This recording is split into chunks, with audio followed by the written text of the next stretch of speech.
Hello, thank you for joining me. I'm Heidi Fleming, and I share thoughts about my journey as I heal after the death of my husband. It's during the holiday season right now. We just passed Thanksgiving and we're heading into Christmas and New Year's. Dennis has been gone just over a year. And on top of grief, the stress of the holidays is very real. And a lot of people deal with it differently. Each of us who are mourning will go through the holidays differently, however, it helps you best. For some people, they like to keep very busy. I know that sometimes when I'm very busy, it just helps my mind not to think about the sad things. But then also, there are times when I find it helpful to be by myself and kind of isolate a little bit. So it really just depends on where my heart is and how where my mind is and what feels best to me. Um, Lots of times when I go through this grief journey, I look for a map or an outline to get me through. And I realize that none really exists because each of our journey is individualized, it's different. And I am the first journeyer on this path because no one has ever traveled this exact path before. So I am the first one on the path. And it is up to me to figure out how to move forward. Although other mourners who've gone before me may have similar experiences, none of us are exactly the same. And I think that's one of the things that makes, for me, grieving difficult is that there's no set way to do it. Each of us have to do what's best for us. So a lot of people may look at me and say, well, Heidi, it's been a year. You should be over this by now. You should be moving on. And in reality, it's not like that for me. I still feel I'm not as raw as I was in the beginning. Obviously, the early grief is very different than a year out, but it's still sad. And it's very easy for me to cry if I think about certain things, think about certain memories. And yeah, the grief is still real a year out. Now, if you're just now coming onto the path and this is very early for you, I do want to share with you hope in that although it's still sad, it's not as difficult as early grief for me. That's my experience.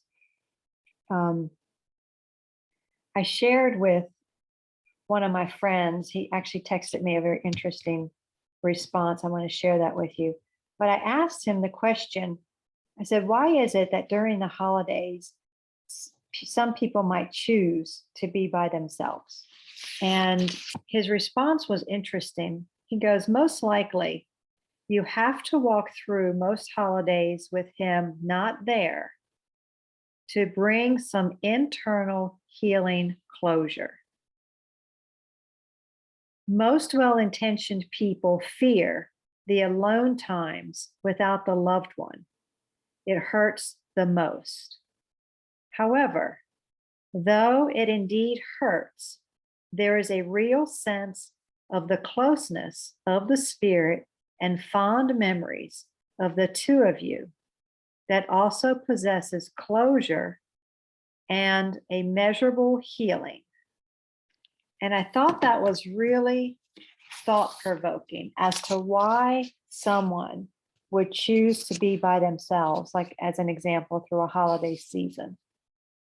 And to think about, and that's exactly what I do, is if I choose to be by myself, I spend a lot of time with God reading scripture and really trying to hear God talk to me about this journey that I'm on by myself, but also with God.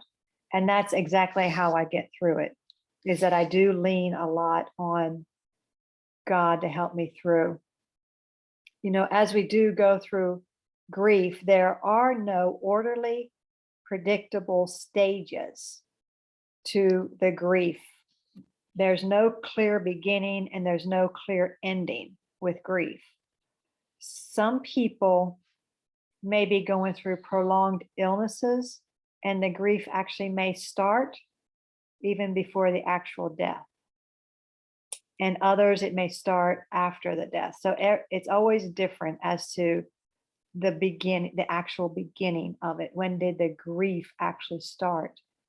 And when you think about an ending, there's really no clear ending, because I will always grieve the loss of Dennis. And yeah, that's pretty deep to think about that. And it's emotional to think about that. And that's the other thing about grief, is that it is emotional, and the emotions range. It can be like a roller coaster. One day you can be totally fine, and the next day it's just not so fine. And sometimes I've even heard women say to me they feel like they're going crazy. And it's not that we're going crazy, it's that we're grieving. And it's very hard, it's very difficult. Um, Grief is always going to be a part of me now that I've lost Dennis, just like his love is always going to be a part of me. So because I lost Dennis and I'm mourning him and I grieve that loss, that's never going to go away, because I'm always going to be sad that Dennis isn't with me. And just like the flip side of it, when I think about the memories, I have the love, and I will always have the love of Dennis. And so I hope that these thoughts help as you think about your journey.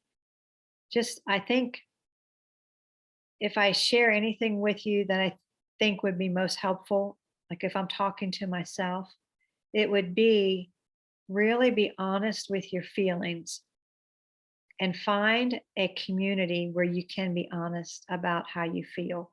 Because people who haven't been through this, it's very difficult for them to understand it. So if you feel like wanting to ask me questions, if you want to put them in the comments, I'd be happy to answer them according to my journey. You know, I'm not a psychologist or a doctor, or I have no degrees in this. I'm just on the path, and I want to share my heart to help other people.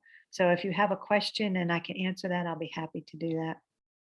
I wish you a very peaceful holiday season.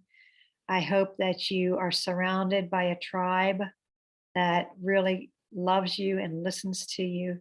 And if you're the person who is sitting with a friend who is grieving, I just share with you, just let them talk.